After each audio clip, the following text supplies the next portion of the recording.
अजून एका महत्त्वाच्या बातमीकडे वळूया। संघ मुख्यालयाला घेराव घालण्याच्या आंदोलनावरून वाद पेटणार अशी शक्यता आहे। युवक काँग्रेसमध्ये वाद निर्माण होण्याची शक्यता आहे। युवक काँग्रेसचा 60 पदाधिकारी तडकाफडकी पदमुक्त करण्यात आलेत। शिवानी वडेट्टीवार, केतन ठाकरे पदमुक्त झालेले आहेत। काल संघ मुख्यालयावर युवक काँग्रेसचं आंदोलन बघायला मिळालं होतं। आमचे प्रतिनिधी उदय तिमांडे यांना अधिक विचारूया। उदय, काय अधिक माहिती आहे?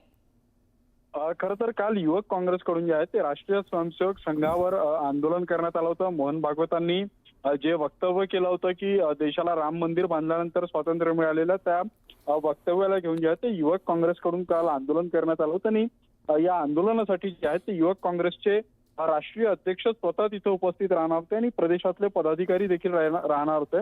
आणि या आंदोलनाला उपस्थित राहण्याच्या बाबतीत नागपूर आणि विदर्भातल्या काही पदाधिकाऱ्यांना सूचना देण्यात आली होती। मात्र इतकं मोठं आंदोलन असताना अनेक मोठ्या काँग्रेसच्या युवक काँग्रेसच्या नेत्यांनी आणि पदाधिकाऱ्यांनी जे आहे ते आंदोलनाकडे पाठ फिरवली होती। आणि त्यानंतर संतप्त झालेल्या युवक काँग्रेसच्या राष्ट्रीय अध्यक्ष आणि राष्ट्रीय सरचिटणीसांकडून जे आहे ते जवळपास 60 युवक काँग्रेसच्या कार्यकर्त्यांना जे आहे त्या नोटीस बजावण्यात आलेली आहे। आणि काल ते त्या कार्यक्रमाला का अनुपस्थित होते या बाबतीतला जो आहे तो सवाल उपस्थित करण्यात आलेला आहे। विशेष म्हणजे ही जे नोटीस बजावण्यात आलेल्या आहे यामध्ये युवक काँग्रेसच्या प्रदेश सरचिटणीस शिवानी वडेट्टीवार, युवक काँग्रेसचे प्रदेश सरचिटणीस केतन ठाकरे, अनुराग भोयर आणि मिथिलेश कनेरे अशा सारख्या मोठ्या नेत्यांच्या मुलांचा देखील समावेश आहे।